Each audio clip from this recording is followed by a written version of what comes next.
In this video, we will be exploring even more alien and UFO topics. Some well-known ones, some less known ones. And these range from encounters to sightings to types of aliens and to much, much more. If you haven't already checked out the first two parts of this iceberg, I do recommend going and checking them out first. There are a ton of cases in those two parts, but there were just so many more that you guys sent me and that I also found through, online research that I just absolutely had to make another episode of this iceberg. It has been a while, so I am glad to be back. As always, this is a custom iceberg made with the help of you guys, of course, and of Emelos 260. That man has like an encyclopedic knowledge of all things alien. And so, without further ado, grab a drink. My choice today is alien tea, which is identical in absolutely every way to regular English tea, except, it's made by aliens and it comes from space. And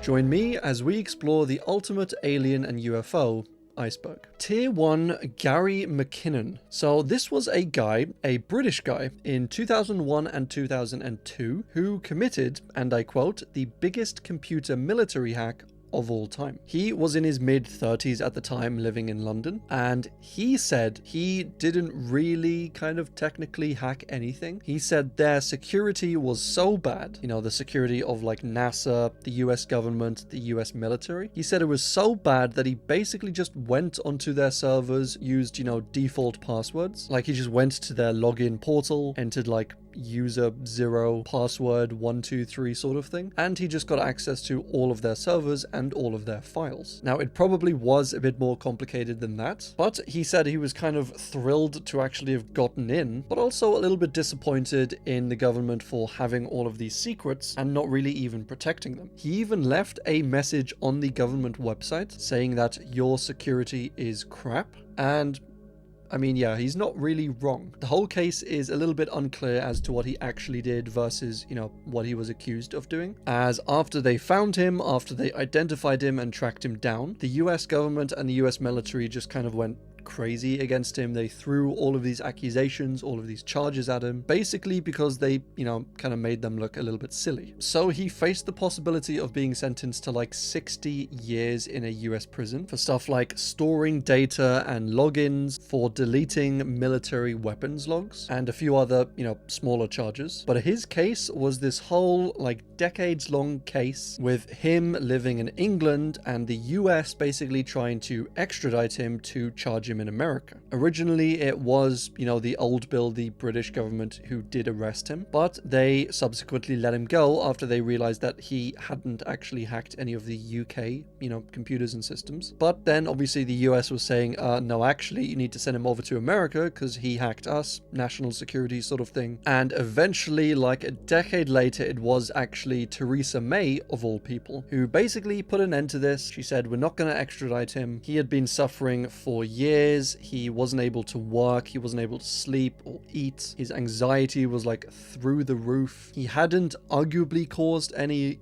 lasting damage. And so, yeah, as I said, she decided not to extradite him. And he then went to live out his life in the UK, which he's still living here now. And that is where the case currently sits to this day. But I hear you say, Connor, what the heck does this all have to do with aliens? Well, I will tell you what it has to do with aliens. So this Gary guy was basically always a very curious person. Ever since he was a kid, he was always interested in mysteries, in questions and answers. And so he used to ask himself a fair bit, where did we come from? Are we alone in the universe? Are aliens really out there? And that was at least part of his reasoning, he said, for doing these initial hacks.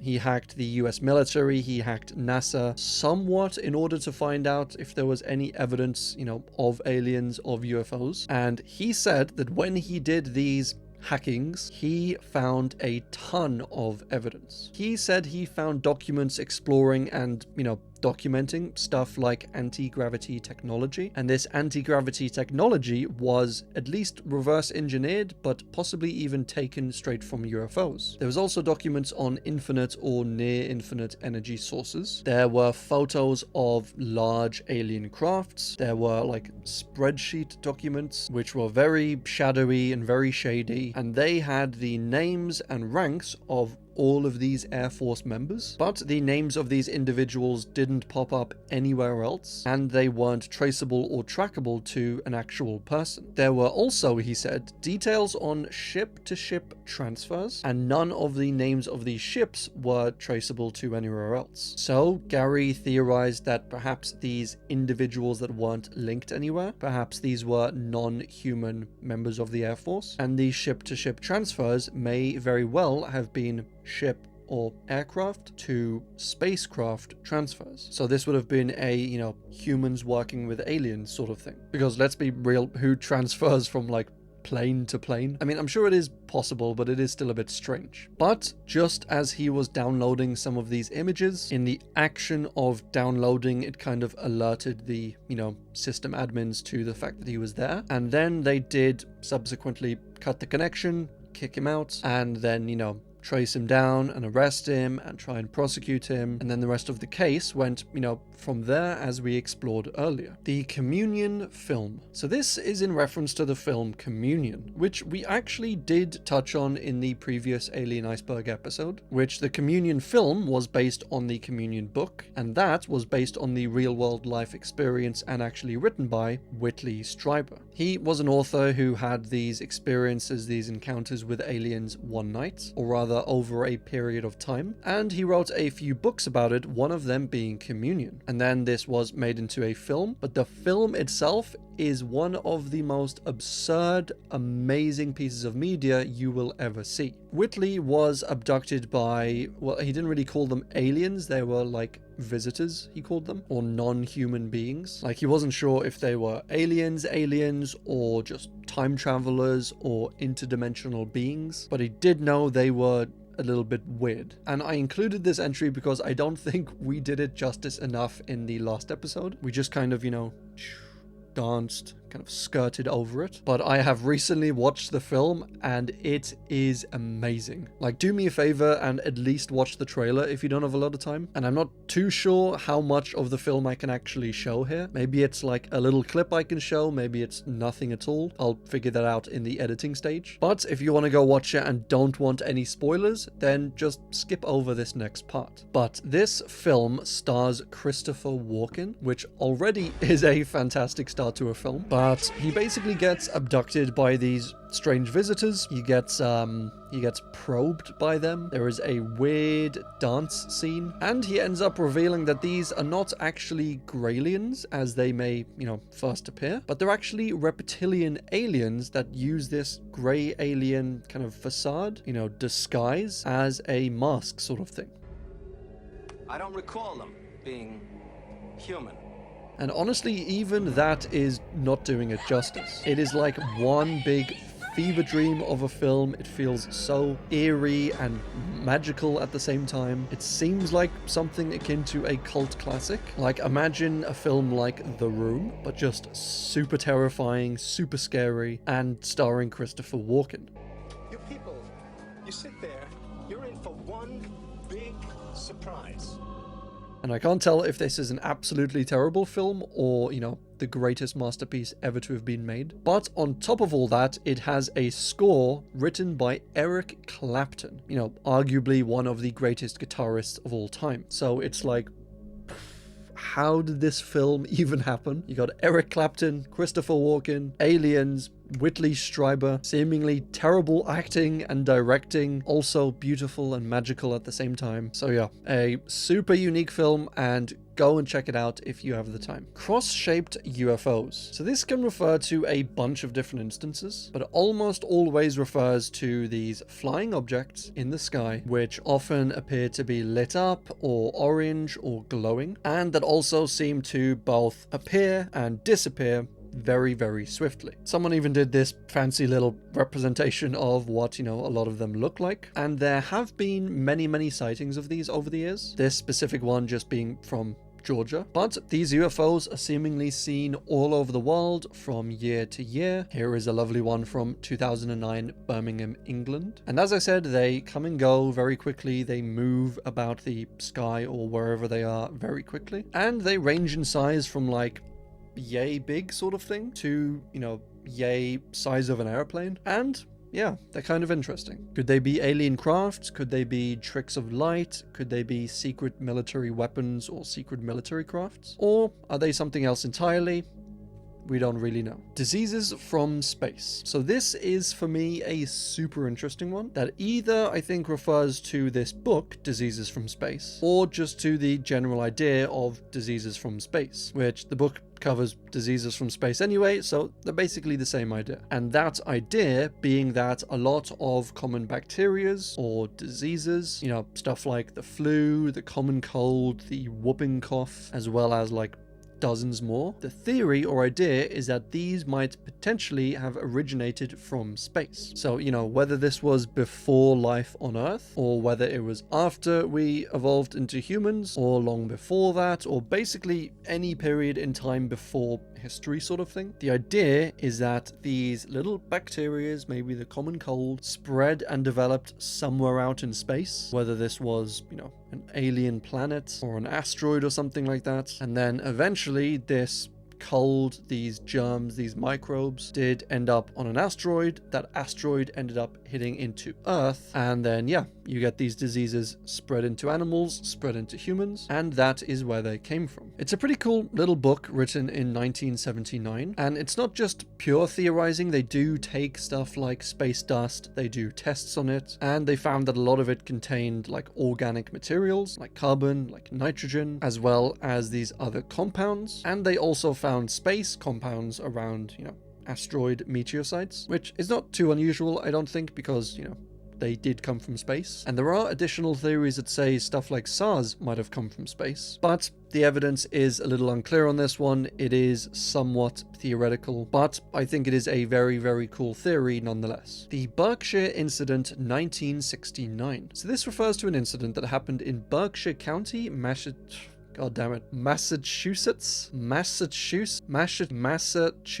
in 1969, where hundreds of people all reportedly witnessed basically a UFO. This event was deemed a significantly historic and true event by local historians, which is reassuring. And these hundreds of people that witnessed this event, this object, it wasn't all just one big group of people. It involved loads of encounters of small groups of people, of individuals, scattered all over the county, all at different times. And while I can't cover every single one of them, we can cover one here, which was from a man named Thomas Reed and of his family, and they were crossing what was called the Old Covered Bridge, and this was in Sheffield in Berkshire County, and they saw what they described as a large disc-shaped object hovering above them, and they described it as spherical, very white, very bright. It was glowing or shining down on them, they said, and they estimated it to be as large as a football field, which is pretty large. They were all inside the car at the time, and so with the light from this thing seemingly, engulfing them, they tried to drive away, they tried to get away from it, and it did eventually slowly suck them in, pull them in, and they were abducted. They were later let go. Thomas made his report, and eventually Thomas did take a lie detector test, and he was found to have been 99.1% truthful. And honestly, that 0.9% is probably him just lying to sound cool, as guys tend to do. He was probably like, yeah, I saw the light and I just took off at 100 miles an hour, as you do. I was skidding around corners, outmaneuvering it. Then I jumped out of the car into a roll, into a backflip, just typical guy stuff. There was another account that came from Lake Mansfield, where Melanie Kirchdorfer, which that's an impressive name. I think it's German or Dutch or something. But anyway, this lady and her family were all abducted after being in her car, parking up, and then once again being engulfed with an intense bright light. They decided to chase this craft for whatever reason, and also ended up being sucked up, being engulfed by it, and being abducted. They all had vague memories about being inside the craft, being laid out on tables, of each member of their family kind of disappearing one by one, and then waking up at the lake all alone and having to walk home. There are honestly a bunch of these stories, a bunch of witnesses and, cases like this one that all share fairly similar details, are all roughly at the same time in the same county. So yeah, it is a very spooky one, definitely one to think about. The 1974 Medellin Encounter. So this encounter took place in 1974, obviously, in Medellin, Spain. And this was when a man named Santiago Pulido Romero was one day heading over to his dad's farm when he saw this strange floating thing in the sky. He said it was circular at its base with kind of a pointed roof on it, and that it was kind of spinning in place. He was in his car at the time, driving along, so naturally he was a bit confused, he was a little bit scared, and he did just turn on his lights to kind of get a better look maybe at what this thing might be. And it was when he turned on the lights that this thing kind of shot towards him super quickly, which is terrifying. And he did then, turn his lights off, and this thing kind of shot away again. So very strange right from the get-go. Santiago did actually manage to see when this craft was, close to him. He did manage to see 3 tall, what seemed to be men inside of this craft, and they were all standing up, wearing some sort of helmets, and seemed to be using some sort of lever or controls, probably of the ship. He was, completely terrified by this point. This weird craft that had zoomed towards him, zoomed away, and was now currently just hovering there, watching him menacingly. He did eventually make it all the way to the farm, and he got out of the car. These beings seemingly followed him there and were again just chilling there watching him. So Santiago went inside for a while, and he eventually came out with a freaking pitchfork because he was apparently ready to engage in like interplanetary, inter-alien combat, ray guns versus pitchfork. And the craft didn't in fact fight him, but it did hang around for a little while longer before eventually disappearing by, zooming away at an incredible speed. And that was basically the end of the case. It's a, in my opinion, fantastic, somewhat terrifying story, but it wasn't actually just Santiago that witnessed this craft or whatever it was that night. There was a young boy nearby who saw this craft. There were also 2 other nearby residents that saw this craft. And there were also 2 traffic policemen who witnessed something very similar. And Santiago himself was found to be quite a down-to-earth man, quite sensible, not really into the whole alien spaceship sort of thing. He often kind of laughed at his own story because he said like, yeah, if someone else told me this, I probably wouldn't believe it, which I think in my opinion adds actually a little credence to his own story. But that was the Medellin Encounter. The Night of the Living Dolls was a super rare sighting, which this was incredibly hard to find evidence for online. And honestly, if you want a bunch of links to a lot of these cases, I'll probably leave them somewhere in the Discord server, so head over there and check that out if you want to. I know it's been a while since we talked about the Discord server, but it is still going, it is still somewhat active, and I would love to bring all of you lovely people in there for daily quotes or discussions or what have you. But yeah, I'll leave a lot of these sources and a lot of these links in the Discord channel. But this case took place in August in 1979 in Gateshead, England. And this is when a lady named Carol W., the W probably being for privacy purposes, but she was sitting alone in her bed waiting for her husband to come home when there was this sudden super bright red light from outside of her window. And naturally, she got up, went to go check on what the light was, and she said it was this huge disc, this floating disc, just hovering in the middle of the street, and it was, lit up, it was sparkly, it was shimmery, and almost immediately this disc shot up into the sky, and then there was, silence like it was never there. So after a while, Carol just went back to bed, which it's like, how the heck do you just go back to bed after something like that happens? But she did, and then while she was in bed, a mini version of this craft that she saw outside, a mini version of it came floating in through her window, and it just shot glitter all over the room, which firstly, it's like rude. Do you know how hard glitter is to clean up? And yeah, that's kind of all it did initially. It came in, shot glitter everywhere, just floated there watching her, and then it shot out of her room, went into, her hallway, other bedrooms, and she did go out to check on it, but she basically couldn't find it. And this was kind of a recurring thing. It would come back randomly, zip in through the bedroom door, scare the dog a little bit with the buzzing, zip out, and every time they saw this, they would go after it, they would go and check, it would scare the dog would start barking, but they never actually did end up catching it. And one time, eventually after these repeated sightings, Carol was a little annoyed, a little scared, and so she went to stay with her mother. And still, this little craft found her, came into her bedroom, and this was at like 4 a.m, mind you, so they're also disturbing her sleep. But yeah, this time they actually paralyzed Carol, and these little tiny men in white suits, they came out of the craft and they basically were just watching Carol and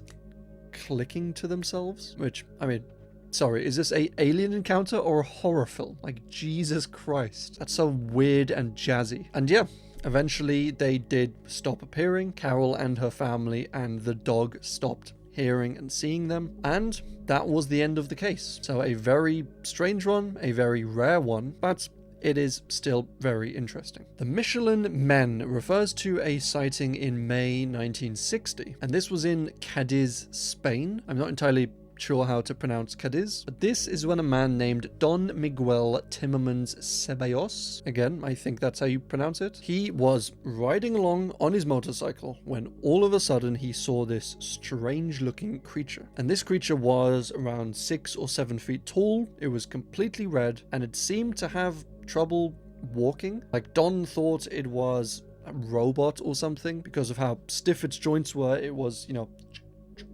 walking along. And there was also a second creature, very, very similar to this other creature, just a lot smaller and with a black boot, which I don't know if that's super relevant, but that's what the case says. These creatures or beings or whatever they were the shape of, the Michelin Men or the Michelin Man, hence the name Michelin Men, and they seemingly appeared out of nowhere according to Don. They were walking down the highway along the side of it, and then they seemed to cross over the highway, and by the time Don had looped around, gone back to check on them, they were just nowhere to be seen. Like, they couldn't have gotten that far on foot, so Don was just completely dumbfounded. Bit of a strange one, this one. These types of creatures, these, Michelin-shaped creatures, are seen in many other cases. They are seen all over the world, it seems. So, yeah, definitely a strange case, and definitely one to consider. The Erba Encounter. So this is an encounter that took place in Erba, Como, in Italy. It involves a man named Renzo Pugina, who, I kid you not, says he was a stock cube salesman, which is one hell of a unique job.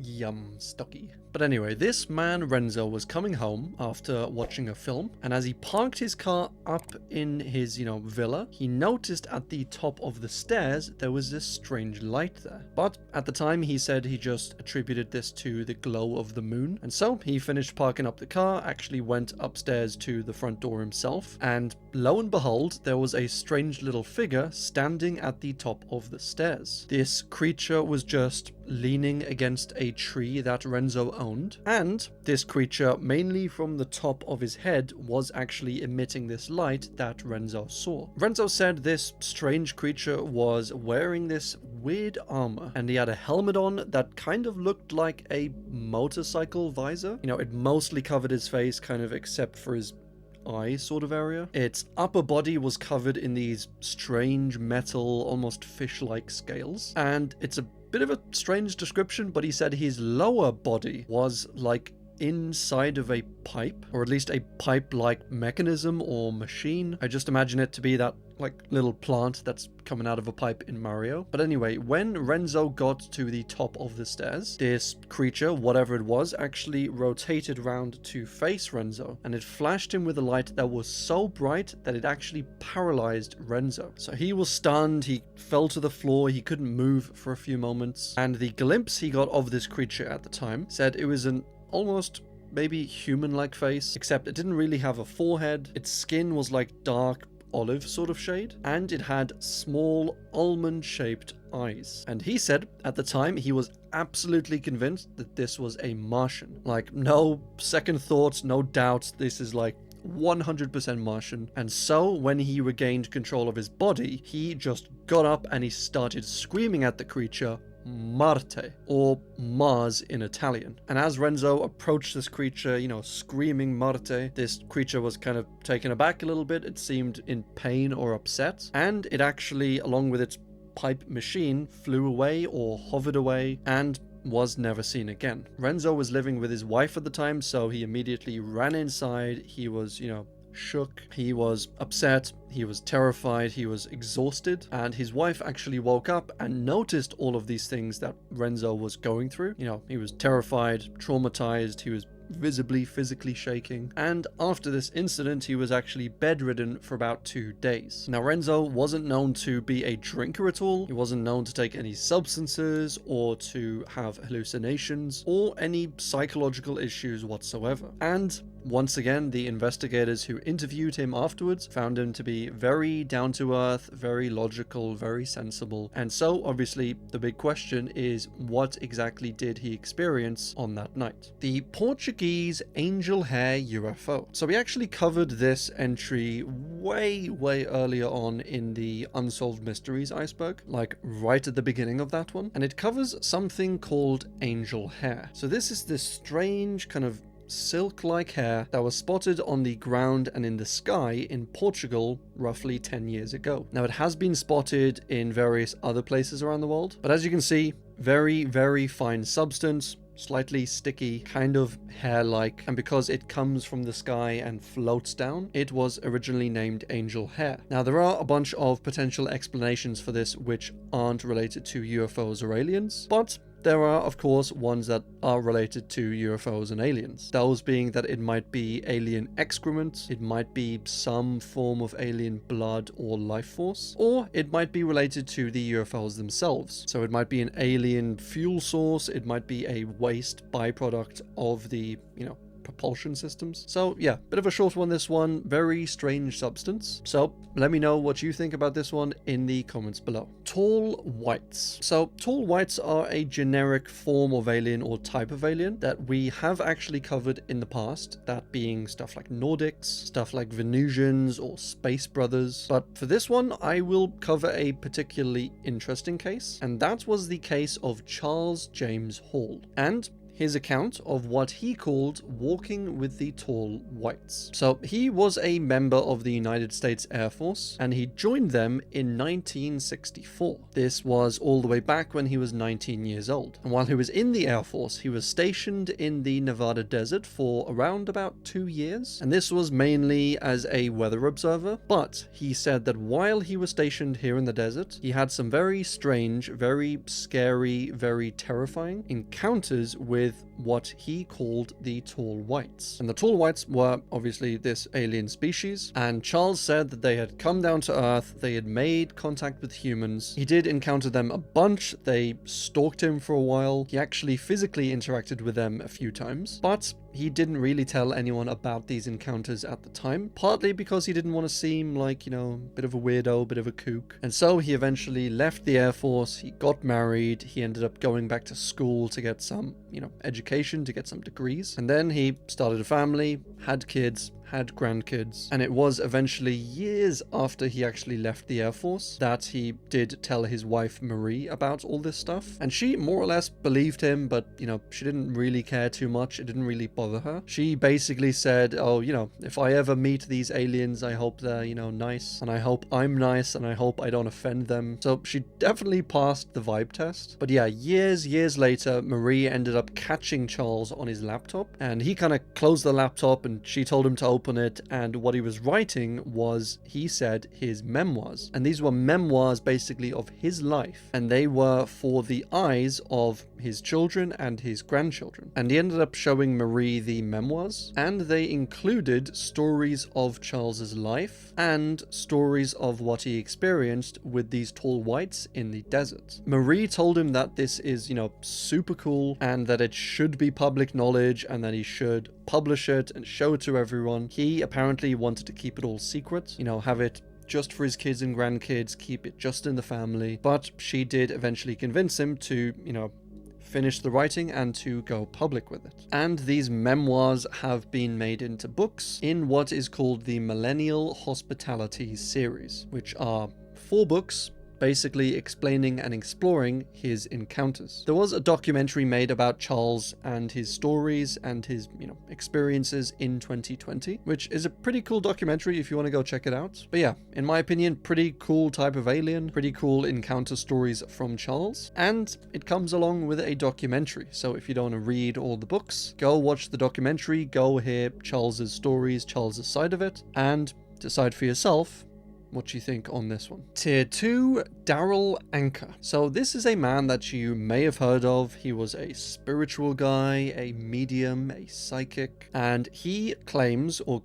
to be spiritually connected with an alien called Bashar. And he will regularly have, full-on interviews, full-on seminars and talks and speeches from the perspective of this Bashar. Bashar will take over his body and then he will speak as Bashar. And what we have learned from Bashar is he has said that he is from an alternate dimensional planet, and this planet is 500 light years away. It's called Esasani, and this whole thing started back in 1973 when Darryl said he had this strange encounter with this black UFO. He said he simply saw this UFO floating there around 150 feet away, and then he saw it a second time around 60 feet away. And these were 2 separate occasions from what I can tell, but he never made contact with any aliens, at least at this point. But just by seeing the UFOs, he was basically fully convinced at the time that aliens existed, that UFOs existed, and that we weren't alone in the universe. So he started to delve into this sort of stuff, he started to study it, he started to learn about it, and years after this, he met a channeler, and this channeler started to teach him in the ways of spirituality and connection, and through him, he learned how to channel or how to connect spiritually with, this alien who ended up being Bashar. And this Bashar is honestly a pretty cool dude, or alien dude, Dudelian. When he possesses Darryl, he tends to talk about alien mathematics, alien politics, alien spirituality, just normal stuff, but alien. I mean, I guess all mathematics is more or less the same, but yeah, he talks about these complex ideas. He talks about space, he talks about different constellations and different galaxies and solar systems, and he also claims that, and I quote this, but he says, "We are interacting with you to share certain perspectives. That may give you an opportunity to see within yourself more of what it is you contain, to know more about yourselves, to allow us to reflect to you certain ideas that you may already know, but perhaps as a civilization have forgotten about." Bashar also has 5 laws of creation, as he calls them, and they're basically, supposed to help humanity to figure out our true purpose and our true nature and function. And these laws of creation are as follows. 1, you exist. Pretty simple one. 2, everything is here and now. 3, one is all and all is one. These are a little like Chinese fortune cookies. 4, what you put in is what you get back. And now these are a lot like Chinese fortune cookies. And 5, everything changes except the first 4 laws, which honestly, that's some pretty good advice. But the 5th one is starting to sound a bit like Fight Club or something. So that's all super interesting. But I think the most interesting part of this is that Darryl Anka is actually cousins with the teen idol Paul Anka, known for many songs such as these. But that is a story for another day. Phil Schneider was a government employee who worked in, as well as many other places, but he worked in what he called DUMBs, which these were deep underground military bases. And he claimed that these bases and tunnels were absolutely huge, like way bigger than any, base on the surface. And in these bases, some insane experiments were taking place. He said that we were fighting with aliens, that we had captured a bunch of them, we were reverse engineering all of their technology. And he said part of how we actually built or dug these tunnels was the acquisition of these hyper advanced digging, boring machines that could apparently cut right through rock like it was butter. And this was apparently technology taken from Germany in World War II, and it was perfected and developed in Los Alamos in the United States. And so I'm guessing this was, at least originally, alien technology. So Phil at the time came out, he started talking about all this stuff. He gave information on his employment, about where he was working, what he was doing, what he remembers, what he saw, and he said he actually had a clearance level of Rhyolite 38, which sounds like an arbitrary name, but it was apparently a clearance above top secret. Top secret is thought of as the top security clearance, but this was apparently one step above that. So he had unfettered access to all of the sites, to all of the information, and as well as access to just the information, he said he actually had physical altercations, physical contact with these 7-foot aliens, and they were these huge grey aliens that actually had a shootout with Phil and his colleagues. Phil described the scene, he described the fight, he said a bunch of his military friends ended up losing their lives. He was seriously injured from these battles, and all of this happened, all of this was taking place in these secret military bases. Among all of this other info, he also seems to confirm an alien that we've already covered, that being Valiant Thor, and he also asserts that there are at least 11 distinct species or types of alien, and we know all of this information because Phil actually came out and was speaking about it.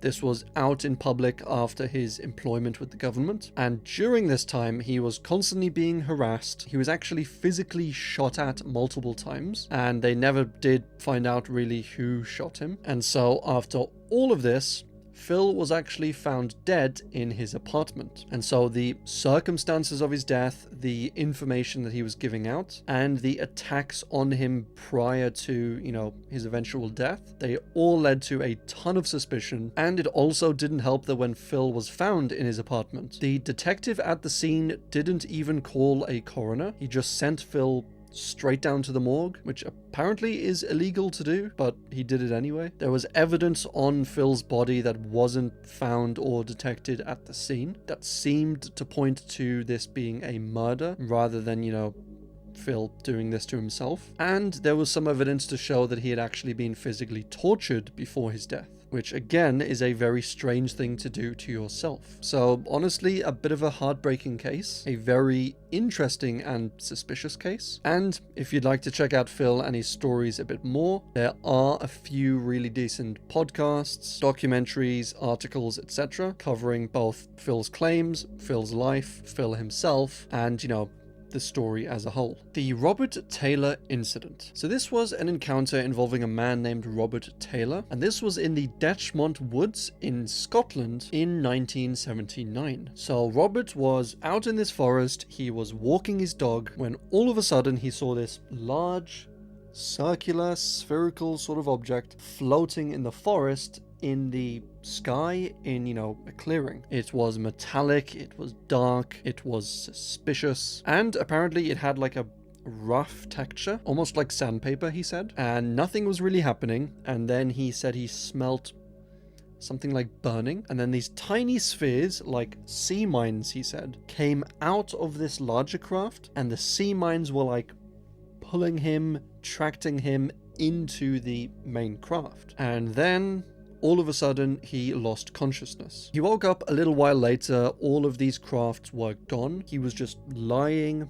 in the middle of this forest, and I hope his dog was with him because it didn't really mention that in the case files. But he ended up going back to his truck to, get the heck out of there. His truck wouldn't start, and so he actually had to just physically walk back home. And he arrived back home, he was exhausted, he was shaking, he had cuts on his cheek and his arms and his legs and stuff. His trousers were just torn and muddy, and his wife was like, "What the hell happened to you?" And he said, alien abduction. So they ended up calling the police. They drove back to where Taylor was actually abducted from, and they didn't find any trace of the UFOs or of the abduction, but they did find these 4 strange marks in the ground, which were, as they described them, ladder-shaped marks. And I think that means where a ladder was, extended down and placed. And this was around the spot that Taylor was abducted from. So I mean, that's a little suspicious. Taylor felt poorly for a few days after this,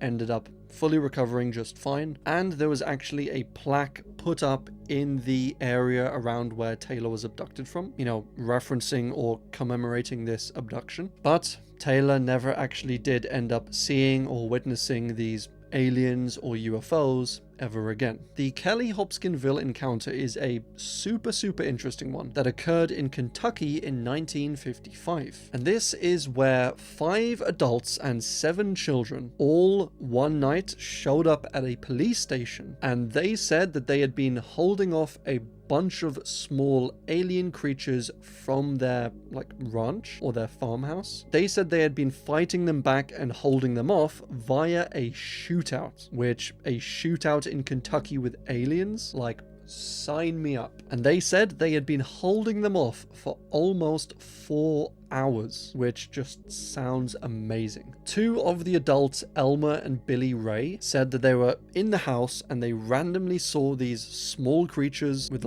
pointy ears, super sharp claws, long dangly arms, and these yellow glowing eyes. And these creatures would, initially kind of pop up from behind a window, or they would appear in a doorway and then disappear. And so naturally, they just shot at them with their gun to protect their families, as you do in Kentucky, I guess. First, one of these creatures popped out outside the house, and they ended up shooting at it, and then apparently it backflipped and jumped away. And then one appeared behind a window, and then they ended up, shooting at it, and then it backflipped again. And they did this a bunch of times. Apparently, one of the times, one of these creatures actually was above them and ended up reaching down with its creepy alien claws and grabbing the hair of one of these people. So yeah, they were terrified. They were shooting all over the house, and eventually they just said, look, let's all jump in the car, all 12 of us apparently, and they drove down to the local police station and said, look, you're not going to believe what we have to tell you.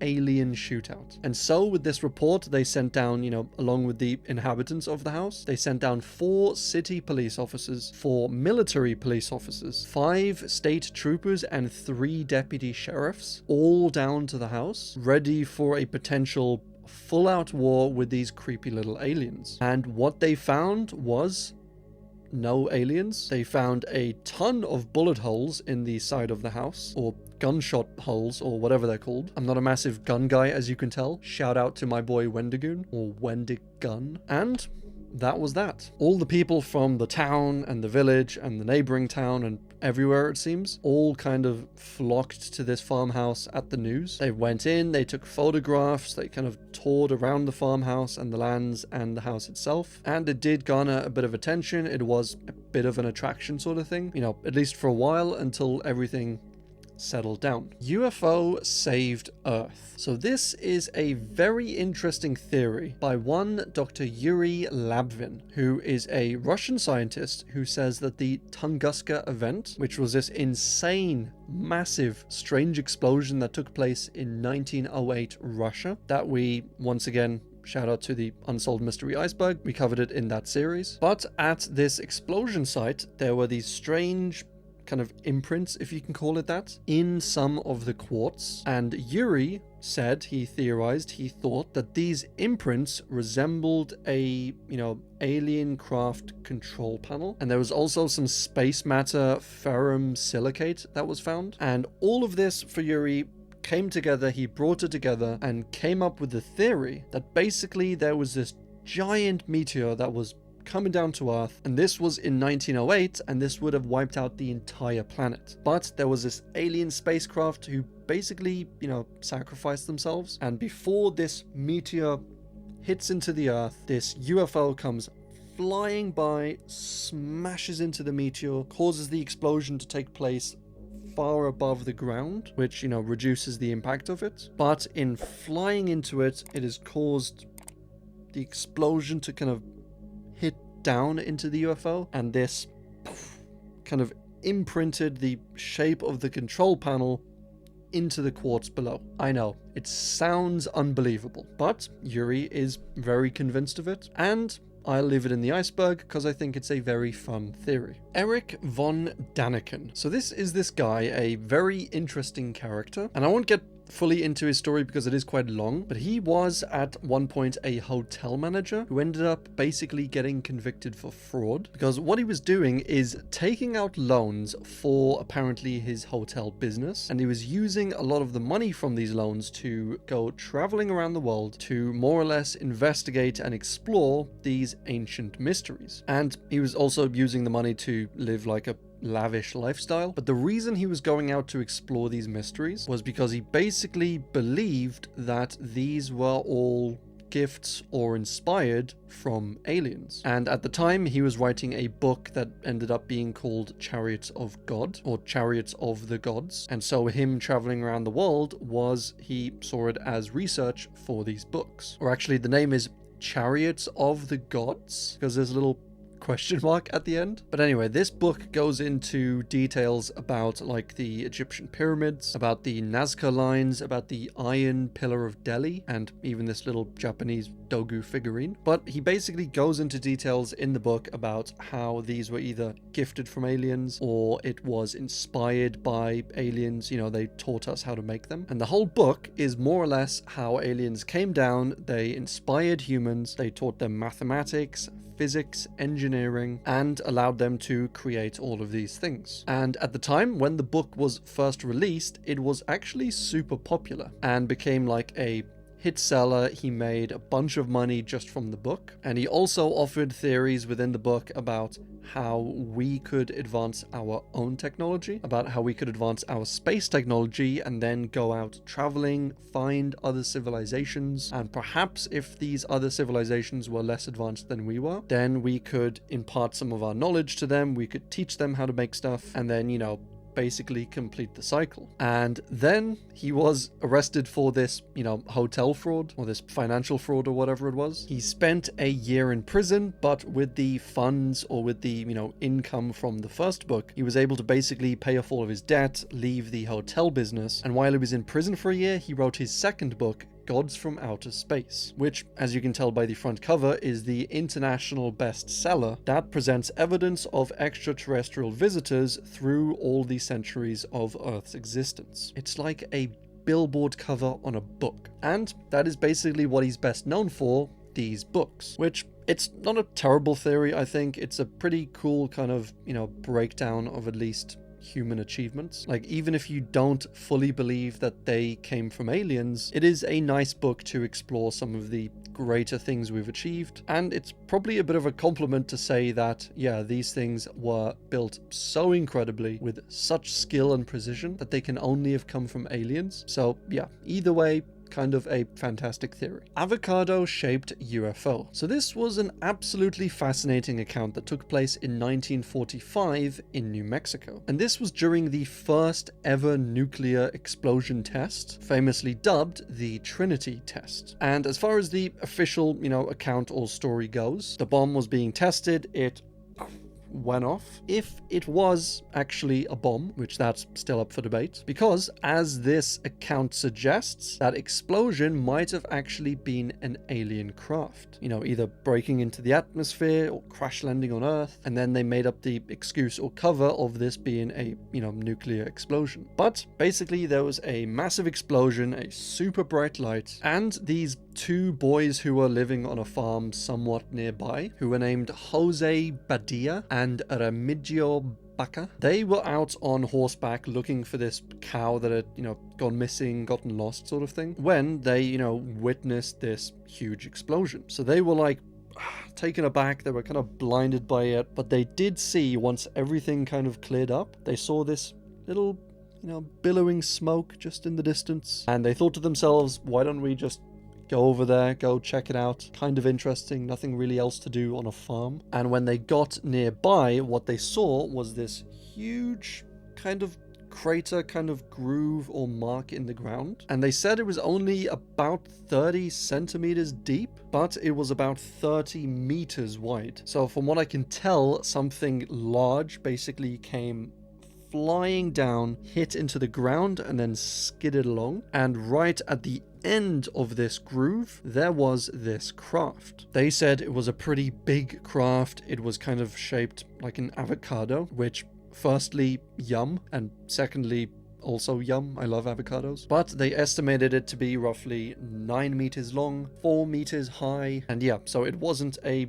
tiny craft whatsoever. When they got to the crash site, there was like metal all over the place. They said it was like, a plane crash. There was like debris and little chunks everywhere. And when they got there, they saw this small opening in the craft and these small tiny creatures kind of moving around inside of it. And eventually these creatures came out and they were walking around the craft. They were doing stuff in front of it. And according to the description, these creatures seemed to be in pain. Like, they weren't humans. They were like weird, creepy bug praying mantis sort of creatures, but also kind of humanoid. Like, they weren't just giant bugs. They had emotions and feelings and eyebrows, and they seemed to be screaming or crying or in pain or suffering because, their craft crashed into the ground. So these weird giant praying mantises, they were out doing their thing. The boys saw this. They got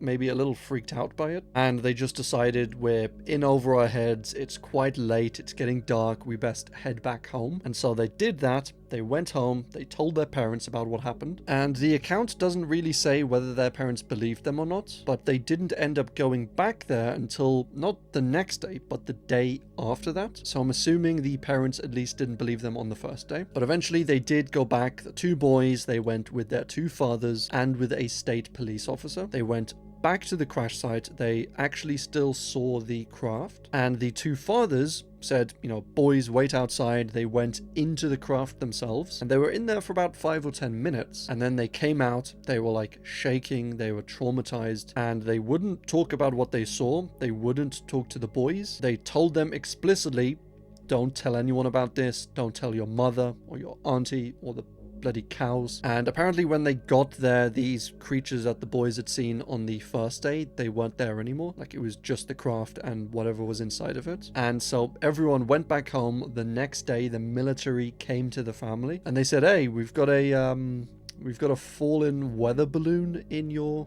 farm area. It's a top secret government military balloon. Do we have permission to just go in there and retrieve it? And the family was like, yeah, sure, do whatever you want. And the military did go in there. They started to build basically roads. I guess the giant truck that they needed to drive in there and carry this craft up into the air, it would have just sunk into the ground. So they actually needed to go in there with smaller trucks, kind of tarmac out a road for this larger truck. And so this took like a few weeks to complete. They were in there, they're going back and forth with trucks and deliveries and stuff, and they told the family it was top secret, and they couldn't look at anything. And just as the military on the last day had loaded this thing onto a truck, they were literally the next morning set to head out, take this craft away. On the last night, the family snuck out there and broke a little bit off this craft, and they kept it and they called it a souvenir, or the souvenir. This craft overall was a bit strange. It was made of metal, they said, metal plates. There's no rivets or bolts or connections, and this is often, I think, something you find in other UFO sightings. But the family kept this souvenir for quite a few years, and then eventually did donate it to a university. So yeah, it's similar in ways to the Roswell incident, if not a little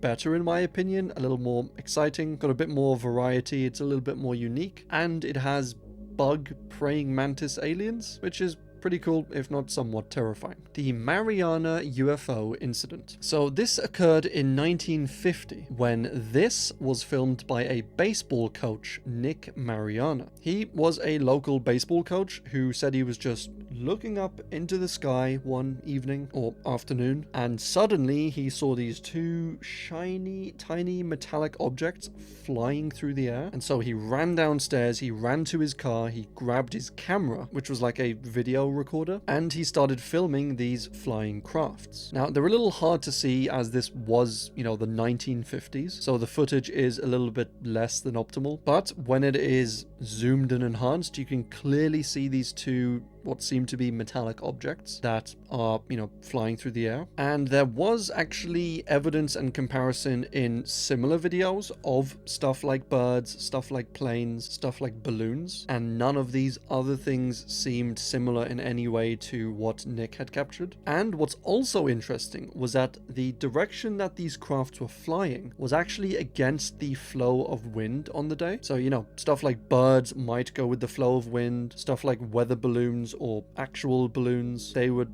naturally go with the wind. So the fact that these were going against the wind is also a little strange. So a super interesting one, somewhat of a classic one, I think, with the age of it, but it's not too well known, I don't think, not too well talked about, and so I thought it was pretty interesting. The Galactic Federation. So this is a super fun concept, I think, that has been used in so many medias, stories, books, TV shows, films, and it basically explores the idea of a, space federation. So like you had with the Russian Federation or something like the European Union, federation just meaning group or collection of different entities that all come together in order to make rules that they can agree on, laws that they can live by. And this, in theory, would be one for the whole galaxy. So as I said, it has been used in a ton of medias over the years, or media. And some people do, of course, believe that there is an actual Galactic Federation, but that you are only invited to this federation once your planet becomes, wise enough or smart enough or enlightened enough, and we apparently are simply not quite at that level. So I think a super interesting one to think about, to write stories about, or to actually theorize about one actually existing and why we have not yet been invited. Pat McGuire. So the case of Pat McGuire is a very strange story. So Pat McGuire owned a ranch in 1971 in Wyoming, and one day he just decided to start digging on his ranch. And this wasn't for oil, this wasn't for gold, this wasn't even for something crazy like gemstones, it was for water. Now at the time he had contacted various digging companies, various insurance companies, water experts, geologists, mud scientists, and they all basically said this land is completely dry, there's no sense in digging, there's literally no water down there, we've done tests. And he said,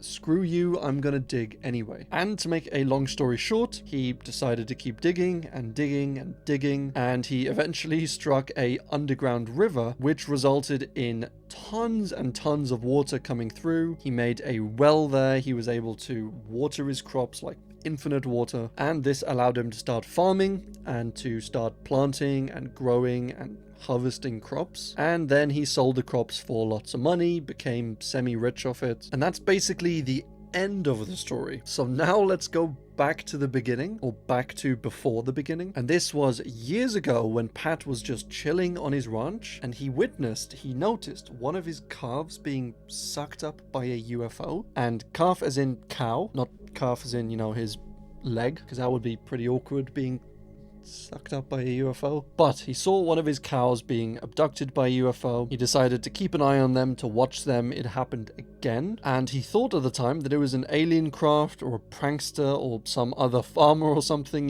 taking his livestock. And so he decided to wait one night for it to happen again. He got his rifle, he planted it down, he took aim, and just as he was about to pull the trigger, these aliens basically completely paralyzed him. He couldn't move like any of his body except his head, and this one alien started, speaking to him. The alien said his name was Michael, and he told him that he was kind of like an angel. He told him not to shoot, and he told Pat that they meant no harm, except for, apparently stealing his cows. Pat said Michael was around 6 feet tall, he had grey, whitish, pale skin, and he wore a full-body jumpsuit with a belt, and on the belt buckle was the Star of David. So yeah, Michael said that he worked for the Supreme Being, and that he was actually the Archangel Michael. Michael said that all of their alien crafts were powered by this advanced magnetic system or magnetic technology, and that how they traveled in space was that they would lock onto a planet. If they wanted to go to Neptune or something, they would just go lock onto it and then sit back and relax, and the specific magnetic frequency of the planet would actually just pull in the spaceship at apparently an insanely fast speed, because they said they were able to do space travel like super quick. But anyway, that's how they traveled. And Michael also told Pat that he should dig for water on his ranch. And so Pat listened to Michael and not the experts, and lo and behold, he did dig and there was water and it was good. Michael also instructed Pat to do various other things like run for governor and send messages to Ronald Reagan and also to Israel, instructing them, on what God wanted them to do. And he also instructed Pat to drop out of the race when he seemed to be losing. The evidence of this craft was never found, but Pat never stopped believing, and Michael stayed in contact with Pat for pretty much the rest of his life. The Gerena Humanoid Encounter. So this one is a little terrifying. It occurred in 1978 in Spain, and this was when a group of guys were out in the woods. They were hunting at, in the middle of the night at nighttime, which I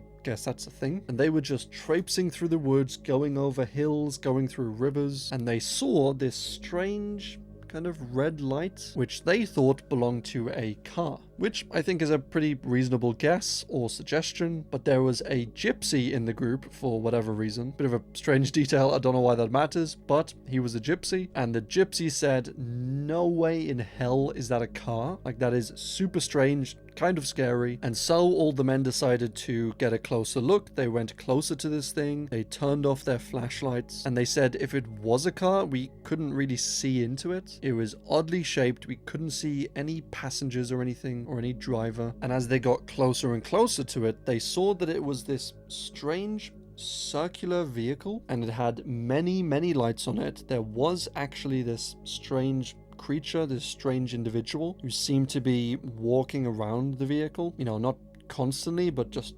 existing around it. And yeah, as they were watching this strange creature, it seemed to grab something and then said, and I quote, which that's literally a quote, and that is like, mwah, poetry. Who among us have not said Anyway, the men got completely frightened. They took off running into the night, and they were all interviewed like separately, and they all had more or less the same idea, which was evidence for them actually seeing something rather than them just making it up. And they said this individual seemed to be wearing a motorcycle helmet or a space helmet or something like that, and it seemed to be around 6.5 to 7 feet tall, and that was kind of that. The men ran away, they filed this report. As I said, they were interviewed, they went back to the scene, but when they went back, they couldn't find any craft, they couldn't find any evidence of the craft, nor of the strange creature with it. And so, that is the tale of the Gerena Humanoid Encounter. Humanoid dies in Sweden. So this is a super interesting case that covers the crash of this little alien creature in Sweden. And what basically happened was there was this lumberjack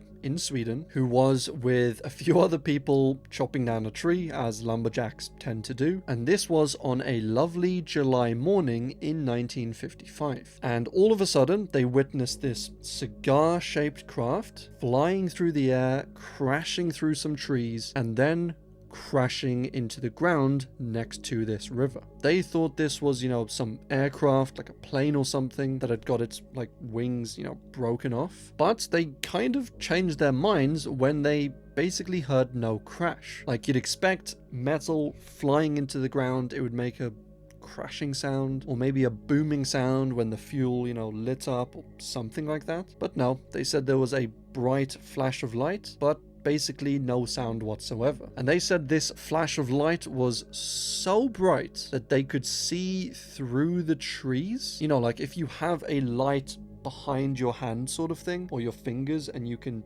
kind of see through it. They said it was like that, but for the trees. Like, if it's that bright, surely it would blind you, but maybe it was a translation error and they didn't actually mean it like that. But anyway, they went over to this crash site and they found this little dwarf humanoid kind of creature individual, and they described him as being in this strange uniform. It was very pale and it had this white halo aura emanating from it. And so the men were a bit concerned. They bent down to touch this individual, and the creature screamed in perfect Swedish. Do not touch me, it will only bring you difficulties. Perfect Swedish. This creature was, as I said, quite small. It had these pointed ears, these thin lips. It had hands and fingers without nails on them, and it wore a deep red uniform. Then the creature said, "It is because of this clothing that I can stay a while, because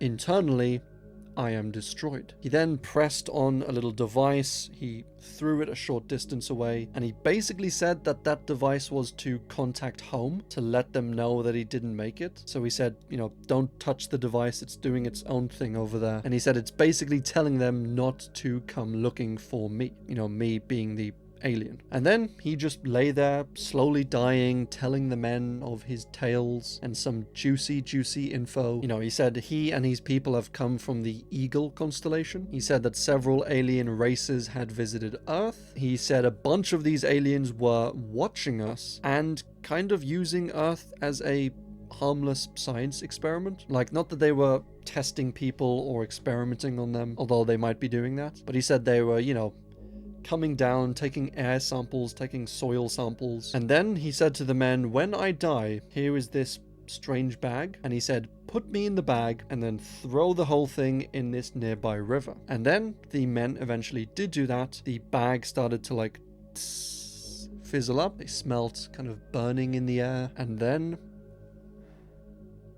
nothing. The men didn't really speak about this encounter for many, many years until, eventually they did, because we know about it. But I think, in my opinion, it's one of the cooler ones that I've heard. Hilary Porter. Okay, so this one, I think, out of all the ones that I've covered so far, which is saying a lot, is one of the most insane. Hilary Porter is a woman from Wales in the UK who, since the 1950s, has basically been in contact with and has been abducted by aliens. And I think what's unique about this one is that she has written about her experiences and also illustrated and drawn them. And some of them, if not most of them, are absolutely nutty and definitely not safe for me to show on YouTube. Like, they're not family friendly, if you know what I mean. And you can totally go and check these out if you're interested. But she also claimed that aliens as a whole were looking to breed with humans, and they were looking to create these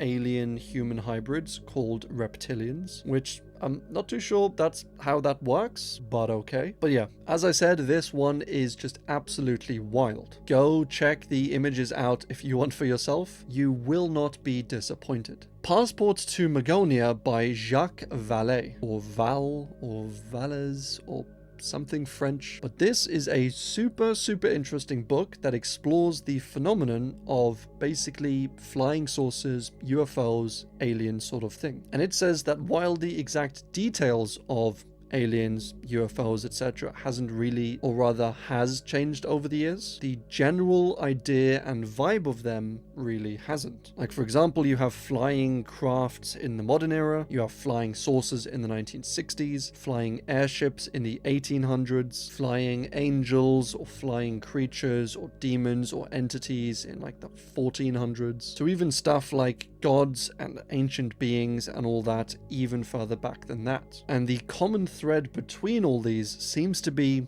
strange, mysterious, powerful creatures that seem to come from another dimension or another planet or from the sky, or Magonia, as the book is named. And yeah, this was first published in 1969. Nice. And it goes over the connection theory, as I mentioned, as well as detailing roughly 900 actual, visitations and encounters. So yeah, as I said, super fascinating book, I think, that has some incredible information about individual sightings. It has some great theories and, ideas in there. And I think it's an essential piece of literature for anyone who's serious about UFOs, aliens, anything like that. Operação Prato. So this was an operation carried out by the Brazilian Air Force, and this was between 1978 and 1977, or, the other way around. And this translates into English as literally Operation Plate, which I've got this here to demonstrate. And Operation Plate being, flying saucer.